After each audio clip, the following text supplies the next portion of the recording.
Dan's here and we're going to be making one of his divine sweeties. This one's a peach, but I see no peaches. Oh, there are no peaches because we are going to make them. Aha, from scratch. Yes, they're called Pesche. Yes. And they're filled with a hazelnut chocolate spread. Ooh.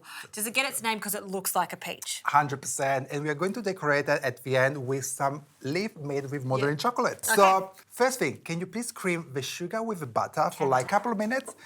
Yes. And it's actually a very good method because we're going to cream and incorporate hair inside the dough. So these cookies, they will be delicious and very soft. Wow. 250 grams of butter and it's very soft. Oh, it needs to be at room temperature. Okay. For this recipe, every single ingredient you see here needs to be at room temperature. Yeah, you are a scientist, so baking is your thing because they go hand in hand.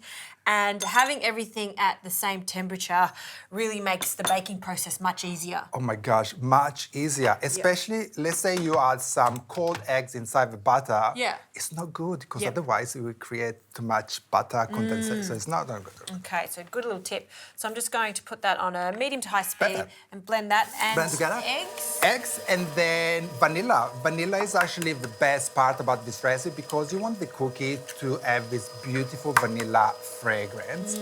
And we are going to add a little pinch of salt just to enhance the flavor of the vanilla. And in the meantime, I'm going to zest some lemons. Okay. A little zest goes a long way in desserts, doesn't it? Especially because it's going to cut the sweetener of this cookie. Of course. So I've got 2 whole eggs here and 1 egg yolk, and I'm just going to slowly add them.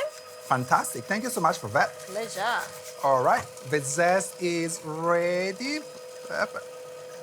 And the last one, done. Can you please add this zest for me, please?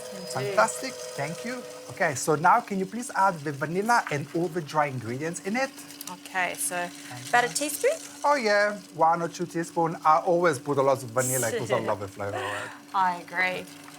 Fantastic. And let me have a look. Oh, nice and creamy and looks perfect. Yeah. I love this, yes. And now, flour, bicarb, and Baking powder? baking powder. Okay. Perfect. And we want to be careful not to over-mix it at this stage. 100%, you're correct. Because if you overmix it, you create gluten.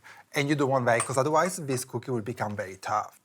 All right, and I'm just going to gently combine that, not too fast. Not too fast. And how's that looking for you? Oh, it looks perfect. Look at that. Nice. And can we start rolling this straight away? We can't because we need to leave it at room temperature for at least half an hour. Just so it can relax. Exactly, just rest a little bit. But we made it earlier. Okay. So that one's been sitting there. It's still nice and soft. It's nice and soft. You can press it, doesn't attach to your fingers. Okay. And we are going to divide it into small balls, around 50, 60 grams each. Okay. So for this, we need a scale. Accuracy. Always, being a scientist, I always need to make sure every single part of this cookie needs to be at the right weight. Now we just need to measure around 60 grams. 60 grams. Nailed it. You've done this a few times, haven't you? All the time. So now we can cook this cookie in this way, but I'll teach you a trick. Okay. We are going to take half walnut shelf and we are going to build the dough on top of it. Right. So when it's cooked, we are going to remove it. There is more space to put our chocolate spread. How clever. The more chocolate spread, the better. Better. Yes, 100%. And then we're going to pop them in the oven for 170 degrees, at least for like 20 minutes, until they're nice and golden. Okay, let's make a few more.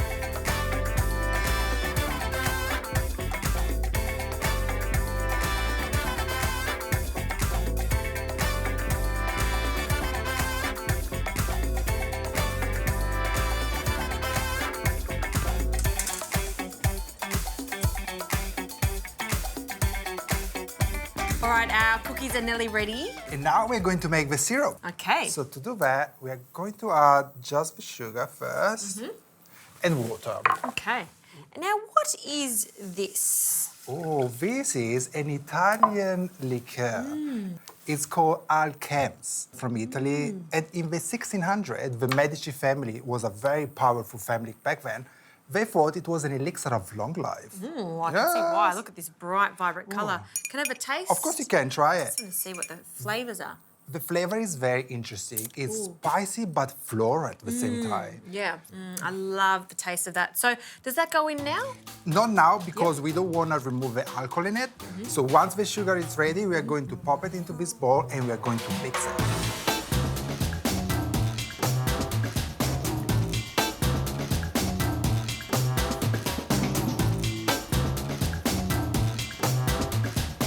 All right, our cookies have come out of the oven. They look fantastic, they smell great. And there's that little half walnut shell. It's done its job. Yes, can you please remove it? And now we're going to assemble it. Okay, so there's So one asking there. for 2 halves. I'm going to pipe some hazelnut spread in the middle, just because we love more chocolate in it. Yes. Like that, one. Let's get Also, the it's a second double whammy of chocolate. one. Oh, yes. That comes out really easy. And you can see, you could probably just not do this step and just sandwich it with a little bit of chocolate. But no. But if you're a chocoholic like I am, are you? Yes, I am. You need this step. You need this step. And now the best part, you just sandwich them together. So now they look a little bit like plain. Yep. We're going to give a little bit of color. Okay. Let's dip them in this syrup. Oh, wow. You don't want to dip them for too long because otherwise they become too soggy. Okay. Once it's nice and red, Yep. and finally we're going to dip them in some sugar and move them here. Cute. It really takes on that peach that we're trying to make there with that pale pink colour. And you've made some little leaves to finish it off. Yes, I made this leaf made with modeling chocolate. And simply, we're going to put one of it on top of it to look like a real peach. Oh, I love that. We've never made this on the show. And in actual fact, when I've been to Italy and walking past a pasticceria, I see them in the window. I'm like, wonder what that is. Now I know. Now you know how to make them. Yes, I'm going to make these for my friends, my Italian friends. I think they're going to like it. Mwah. Mwah.